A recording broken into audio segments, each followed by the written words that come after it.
You're a stain on this family. The words landed like a punch across the room, cutting through the clinking of cutlery and awkward laughter. Silence followed, dense and suffocating. All eyes turned toward the end of the dining table, toward me. Before we begin, drop a comment and tell us what would you do in this situation? Be honest, tell me in the comments below. We read every comment. Let's begin. I didn't flinch. I just stared back at my father, Everett Langford, whose face had turned a furious shade of red. My mother, Lorraine, seated next to him in her perfectly ironed pastel blouse, nodded solemnly, as if that was the gospel truth. You don't even deserve our name, she added, lips curled in bitter judgment. I glanced down at my plate. My hands didn't move. I felt every heartbeat in my ears. Then came the laughter. My cousins, Trent, Ashlyn, and Haley, let out smug, muffled chuckles. Haley even leaned over and whispered something into Ashlyn's ear, making them both smirk as they looked at me. It was supposed to be a family reunion, Langford's only. A catered lunch at the lake house in Vermont, polished cutlery, cream linens, and enough wine to forget whatever sins the family buried over the years. But clearly, I wasn't part of that sacred legacy in their eyes. I opened my mouth, but no words came. I'd promised myself I wouldn't cry. Not this time. Not in front of them. Then a loud bang jolted the table.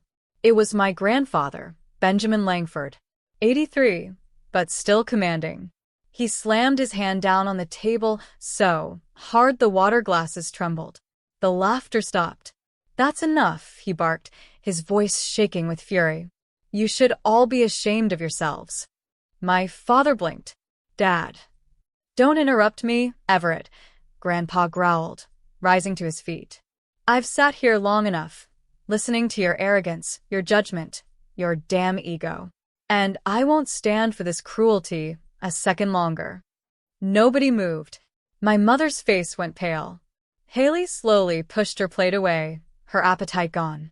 Let me tell you something, Grandpa continued, walking around the table slowly, his cane clicking against the floor with every step. You all love the Langford name, don't you? The houses, the money, the reputation. But none of you have earned any of it. You sit here, mocking someone who's fought harder than any of you ever will. He stopped behind me and rested a hand on my shoulder. Myra, he said, eyes softening. Tell them what you did last year. My throat tightened. Grandpa. Tell them, he repeated, or I will. I slowly stood up, my voice trembling. I started a shelter in Boston. For women, survivors of abuse. We helped over 80 women get back on their feet. Some of them had children. We housed them, helped them get jobs, even education grants. My father scoffed. You started that with whose money? Mine, I replied firmly. I worked nights at the clinic, did freelance coding jobs. I sold my car. You did that quietly? Trent asked, visibly stunned. I didn't need applause, I whispered. Grandpa turned to face them again. None of you knew that because she didn't broadcast it. But you know what Everett did this year? He used company funds to silence a lawsuit. Lorraine spent $30,000 on a dress for one gala. Ashlyn's been using the Langford name to avoid DUI charges. And Haley's failed 3 college semesters in a row. Dead silence. And you call her the stain? Grandpa asked, voice rising again. You mock her because she doesn't play your elitist game? Because she chose kindness over inheritance. He pulled something from his coat pocket, an envelope, old and thick. Then maybe it's time you all heard the truth. This, he raised it, is the real reason I called this reunion. Everett looked nervous now. Dad, what are you doing?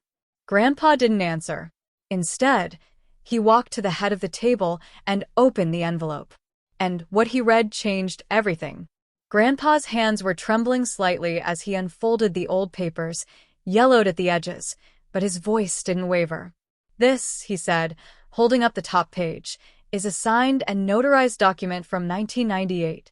It's the revised Langford Trust Agreement. Everyone froze. My father's voice was tight. What revision? Grandpa gave a slow nod, his eyes burning with a fire that felt like it had been building for years. The one I made after I discovered what you were doing behind my back, Everett. Embezzling funds from the development firm and blaming it on your junior partner. I stayed silent to keep the family name clean. I thought you'd grow up. You didn't. My mother gasped. Benjamin, that's ancient history. History, Grandpa snapped, that shaped what happens now. He looked back down at the document. In that revision, I made a decision. One I never regretted. The tension around the table thickened. No one breathed. I rewrote the beneficiary list. Stripped you, Lorraine, and your children of all inheritance rights, every last cent tied to the Langford estate. Instead, I appointed a successor. Someone I knew would carry the name with integrity. He turned toward me. Myra. The room exploded in noise. Ashlyn stood up, so fast her chair clattered to the floor. What? That can't be legal. She's not even part of the company. She's not even married. Haley spat, eyes wide. My father looked like he'd been punched. You can't be serious, Dad. She's an idealist. A social worker, for God's sake. That's not who we are. Grandpa's face was cold as stone. Exactly. That's not who you are. But it's who she is. And that's why she deserves everything. He handed me the second document. The controlling interest in Langford Industries. The lake house. The art. The patents. It's all here. I was waiting for the right moment. I had to see if she'd stay true to her values even without knowing what she was walking into. I blinked in disbelief. Grandpa, I never wanted anything. I know, sweetheart, he said, squeezing my hand. And that's exactly why you should have it. The room was silent again. Until Trent, the golden boy cousin with the MBA and Instagram perfect lifestyle, muttered, You're handing the entire legacy over to a girl who hasn't even finished paying off student loans? Grandpa turned sharply toward him. A girl who's faced public mockery from her own family. Who's shown more character, more compassion, and more discipline than any of you ever have. If that bothers you, Trent, maybe that's a reflection of what you haven't done. I don't believe this, my mother muttered, grabbing her wine glass with shaking fingers. I do, I said, finally finding my voice. And you know what? I don't care about the lake house or the company or the art. I looked around the table, letting my gaze settle on each face. I came here hoping maybe that this year would be different. That you'd see me, not as a failure, not as a disappointment, just as family. My voice cracked. But you didn't. You never do. And honestly, that's on you, not me. I placed the documents on the table. I don't need your validation. I already had his. Grandpa smiled, proud and firm. My father sat down heavily, his jaw clenched. So what now? I take the reins, I said. But not for the money. For the women who need a roof. For the kids who go hungry. For every person you all looked down on while sipping from crystal glasses. Haley crossed her arms, but her expression had changed. Less anger, more shame. And then my grandfather spoke once more. The Langford name doesn't need to be about arrogance, pride, and greed anymore. It can mean something else now. Something better. Myra's going to show you how. I looked down at my shaking hands. The moment didn't feel like victory. It felt like peace. And for the first time in my life, I felt seen. The afternoon dragged on in tense silence. No one dared to leave the table. My cousins avoided eye contact. My father gripped his water glass like it might save him. My mother kept her arms crossed, eyes fixated on the floral centerpiece, as if it would somehow rewrite reality. I sat beside Grandpa, the weight of the documents resting in front of me like a mountain I never asked to climb. Grandpa, I whispered, leaning closer. Why didn't you ever tell me? He turned to me, eyes softer now but still sharp. Because I needed to know who you were without the money, without the pressure, without the inheritance. You were testing me? I was protecting the legacy. Our name was never supposed to mean expensive scotch and gated communities. It was supposed to mean grit, honor, loyalty. And if I told you everything too soon, you would have been pulled into their games. You stayed clean. I needed that. Across the table, my father finally found his voice again. You raised her to despise us. Admit it. You fed her this outsider complex, so she'd stay away, and you could play puppeteer. Grandpa stood again. I raised her to think for herself. Something you never allowed your kids to do. Ashlyn, who had remained uncharacteristically quiet, finally spoke. So what now? You expect us to just bow down to her? I took a breath and stood. No. I expect nothing from any of you. Everyone turned to me. I'm not here to humiliate you or rub it in your faces. But I'm also not going to pretend your treatment of me didn't hurt. My voice trembled. You all made sure I knew I didn't belong. You laughed when I showed up in thrift store clothes. You posted pictures on group chats without me in them. You made me feel like I was less than human. I stepped away from the table. But I'm not that little girl anymore. I don't cry in bathrooms after family dinners. I don't need your approval. I have my own life, my own values, and now a platform. And I'm going to use it. Trent laughed under his breath. To do what, exactly? Turn Langford Industries into a soup kitchen. I met his gaze. No. I'm going to transform it. No more silencing whistleblowers. No more secret settlements. We're going ethical. We're investing in communities. In green tech. In programs that create actual change. I'll take the empire you all fed on and build something that actually helps people. Ashlyn leaned back in her chair, suddenly unsure of herself. My mother scoffed. You sound delusional. I looked her straight in the eye. No, Mom. I sound free. The words settled into the room like a final note of a symphony. But then Grandpa cleared his throat again. I'm not done, he said, slowly lowering himself back into his chair. There's one more thing. Everyone tensed again. My heart thudded. I made another change to the trust. Myra's not just inheriting the estate. She's also the executor of all family properties and assets. My father stood. What? That's not just control.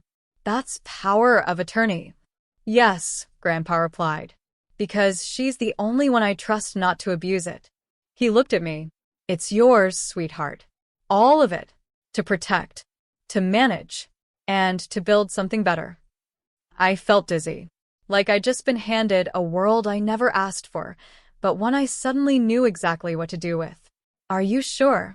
I whispered. I've never been more sure of anything. Behind me, I heard my cousins rise, chairs scraping back against the floor. One by one, they walked out, quietly, humiliated, no dramatic exit. Just shame trailing behind them like smoke from a long burned-out fire. My mother rose last. You'll regret this, she said without meeting my eyes. No, I replied calm. I'll recover from it, like I did everything else you threw at me. She flinched, but said nothing more.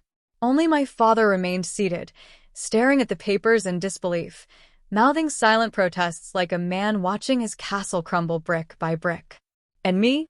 I looked out the window, toward the lake, sunlight glittering over the rippling water. My voice was steady.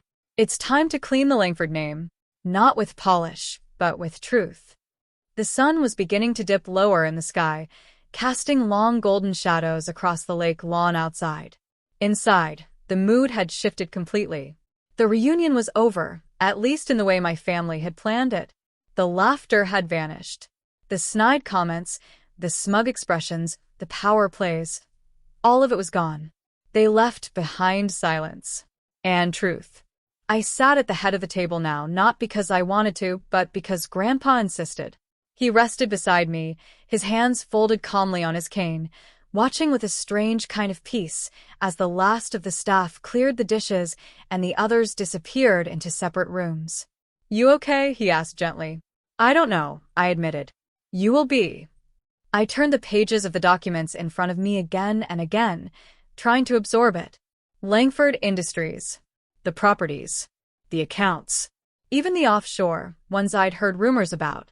I'd gone from being the girl no one called to family vacations to the sole executor of everything that bore our name. And I still smelled like vanilla hand sanitizer from the clinic shift I did yesterday. Grandpa, this is huge. Yes. It is. What if I screw it up? He smiled, slow and warm. Then you learn. But you won't. I glanced at him. Why do you believe in me so much? His voice dropped, almost to a whisper. Because I've watched you survive storms none of them even noticed. You stayed kind. You stayed strong. That's not weakness, Myra. That's power. I swallowed hard. And then my father reappeared in the doorway. He didn't speak right away. His jaw was still tight, but the rage had dulled into something else. Maybe disbelief. Maybe shame. Maybe just tiredness. I came to say something, he muttered. Grandpa leaned back. Then say it. My father's eyes met mine. You think you've won something today, but you haven't lived the weight of being a Langford. You don't know the pressure, the politics, the expectations. You're going to realize soon enough that idealism won't survive the real world. I stood slowly, pushing the chair back with a scrape. You're right, I said calmly.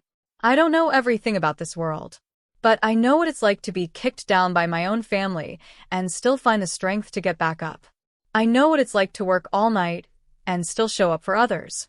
I know what it's like to be humiliated at every gathering and keep smiling just to get through dinner. I took a step closer to him.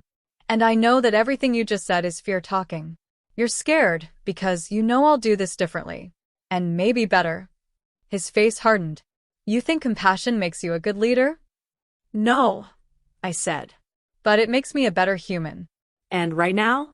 That's the kind of leadership this family needs. He didn't respond. Just stood there for a moment before turning and walking out again. For once, without a parting shot. I exhaled slowly. Grandpa looked up at me. How do you feel? Like I just broke through a wall that's been there my whole life. He nodded, smiling again. That's because you did. That night, I stayed in the guest room I'd never been allowed in as a child. The room with the view of the lake. The same room my cousins used to mock me from, whispering about how I didn't fit in. Now it was mine, and I didn't need anyone's permission to be there. I sat at the window for hours, watching the reflection of moonlight stretch across the still water, wondering how many lives I could change with the opportunity I'd been given. It wouldn't be easy. They'd try to sabotage me. They'd question every move. But I had a vision. I had courage. And most importantly, I had nothing left to prove. The next morning came quietly. No dramatic showdowns. No one waiting at the breakfast table. Just the scent of fresh coffee and the soft creak of floorboards in a house that suddenly felt different, lighter. I stepped into the kitchen, where Grandpa sat with a steaming mug, flipping through the morning paper like it was any other day. Sleep okay? He asked without looking up. I did, I said. Better than I expected. He smiled. It's amazing what truth can do for your spine. I poured my coffee and joined him at the table, the same one where, just yesterday, I was called a stain. Now they were gone. And I remained. Later that day, I walked through the offices of Langford Industries for the first time, not as the girl no one recognized, but as the new leader. People whispered, stunned. A few smiled. Some didn't know what to think. I met with the board, firm but calm. I laid out my plans, investing in mental health programs, ethical business practices, community outreach. A few resisted. One man said, "But this isn't how we've always done it." I smiled. Exactly. By week's end, I visited the shelter I helped build. The women there had no idea I now owned the very company their ex-husbands once worked for. I didn't tell them. I just helped repaint the nursery wall. Because that was who I was. A Langford, yes, but on my own terms. And for once, that was more than enough. If this story hits you even a little, just hit that like button. It helps more than you think. Don't forget to subscribe if you've ever felt this kind of pain. You're not alone.